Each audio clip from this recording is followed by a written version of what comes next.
6 horas e 14 minutos. São Paulo empatou, mas não fez gol, né? E não foi em 0x0. Não foi. Tudo bem, Sil? Bom dia. Bom dia. Tudo bem, Pedro Campos, Ailton, que nos acompanha aqui na Rádio Bandeirantes. Foi um 2x2, um jogo bem movimentado no estádio do Morumbi pela terceira rodada, fase de grupos, a Copa Libertadores da América. Um resultado que poderia ter sido melhor para o São Paulo, sem dúvida alguma, ainda se a gente for contar que o River Plate não treinava, não entrava em campo há praticamente um semestre desde o início da pandemia. E o calendário do futebol argentino, muitos sabem, é bem diferente do nosso. E aí o São Paulo recebeu, portanto, no estádio do Morumbi, a Rádio Bandeirantes transmitiu, o resultado ficou no empate por 2x2. Eu até diria que o São Paulo começou vencendo o gol marcado pelo Reinaldo, mas o gol foi contra. Bateu no outro e desviou, não foi isso? A jogada foi muito bem trabalhada, muito bem construída. E aí o Reinaldo fez a conclusão, ele bateu muito mal, a bola acho que sairia para lateral.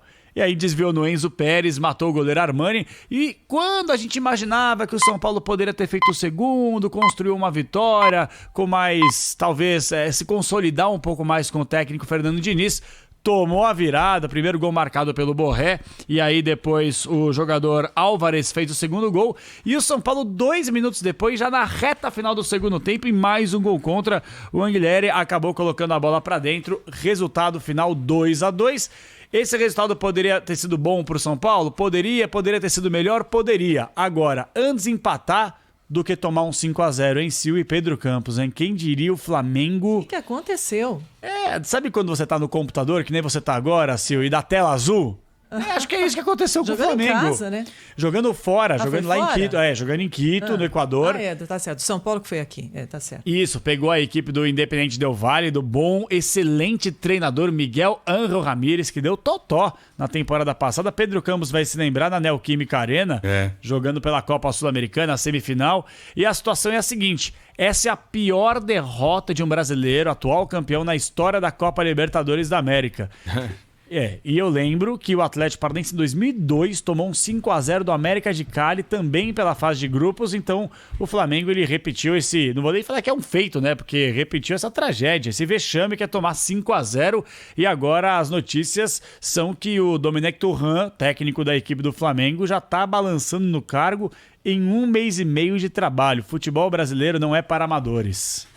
A situação no grupo tá bem, desculpa, Pedro. Não, tá tranquilo. Assim como o São Paulo. 6 pontos. O próprio São Paulo, quer dizer, vamos lembrar aqui rapidinho de cabeça. São Paulo estreou na Libertadores, perdendo pro Binacional fora de casa. Até saiu na frente, se eu não me engano, o gol marcado pelo Pato. Aí tomou a virada. Aí depois venceu a LDU por 3x0 no Morumbi, com autoridade. O Sornosa foi expulso naquela partida.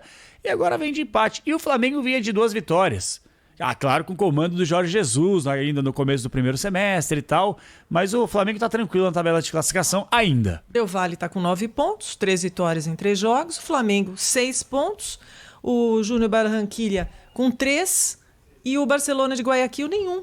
E o Barcelona de Guayaquil, se eu não me engano, Sil, você tá com o computador aí, eu acho que é o próximo adversário do Flamengo no Maracanã. Aqui, vamos ver. Se eu não tô equivocado, o próximo jogo é isso aí, não é? Isso mesmo, no Monumental de Barcelona. É lá em Barcelona, lá em Guayaquil, né? Guayaquil, né? Que chama Barcelona. Isso. Barcelona de Guayaquil. Isso. Na terça-feira, dia 22. Muito bem, então já semana que vem mais uma ronda de Copa Libertadores da América e tivemos também a Copa do Brasil. Um destaque para Botafogo e Vasco. Nós estamos praticamente entrando já na fase de oitavas de final, é a quarta fase, e tivemos o clássico carioca. Botafogo e Vasco que jogaram no último fim de semana pelo Campeonato Brasileiro, naquela oportunidade 3x2 pro Vascão. Agora, jogo de ida no Newton Santos, 1x0 pro Glorioso, para alegria do Cláudio Zaidan, gol marcado pelo Matheus Babi, bom centroavante da equipe do Botafogo, viu? Sil e Pedro Campos. Tite vai convocar a seleção hoje? Teremos... Tite? Quem? Tite. Eu não lembro, porque o Tite sumiu, né? Ao longo da pandemia a gente não ouve... 6 meses, né? Não, 6 meses a gente não ouve, não sabe onde ele tá, o que ele tá fazendo, nem o que ele tá comendo. A gente não sabe nada do técnico Tite da seleção brasileira. Isolamento, né? Quarentena.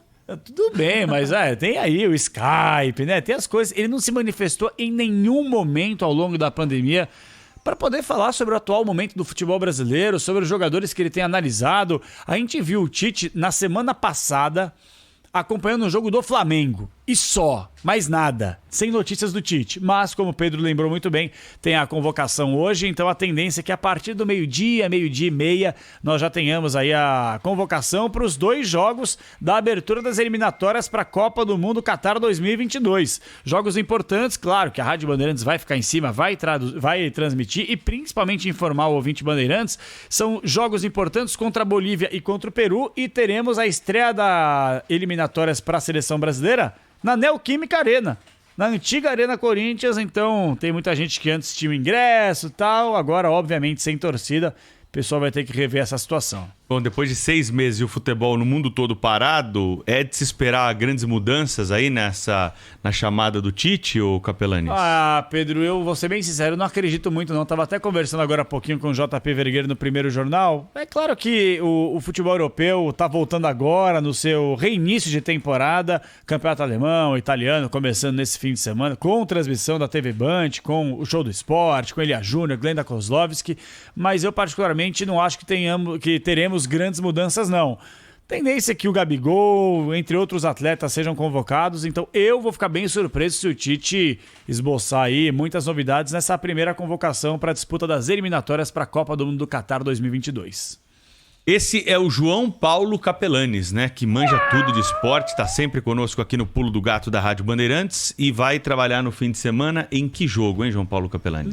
Eu não vou trabalhar na reportagem de jogo porque o seu Corinthians, Pedrão, só volta a campo na próxima quarta-feira. Tô sabendo. Contra a equipe do esporte. Aí sim, eu como setorista vou acompanhar. Foi antecipado aí o jogo. Foi antecipado. E aí esse final de semana eu vou estar amanhã, da 1 às 7 da noite, da 1 da tarde às 7 da noite, acompanhando aqui a programação esportiva da Rádio Bandeirantes, com entrevistas exclusivas, debate, informação, opinião e a participação do público. Lembrando que Thiago Neves é o novo reforço do esporte e deve estrear com a camisa do Leão da Ilha do Retiro contra o Corinthians na próxima quarta-feira. E eu não sei se vocês viram, mas eu não vou falar infelizmente, até deveria usar talvez esse termo, nós tivemos uma aglomeração no fim da noite de ontem, que foi quando o Thiago Neves desembarcou em Pernambuco. E aí a torcida se mobilizou, foi até o aeroporto, e aí as imagens são impressionantes, que o pessoal começou a gritar: Thiago Neves é o nosso lampião, fazendo muita festa com esse reforço que causou uma polêmica danada, quando defendeu o Cruzeiro, o Grêmio, quase foi pro Galo, e agora foi parar no Leão da Ilha do Retiro, vai defender o Sport até o fim da temporada que vem. Valeu, Capelanes. Valeu, gente. Ótimo fim de semana a todos, hein? Até mais tarde. Até mais.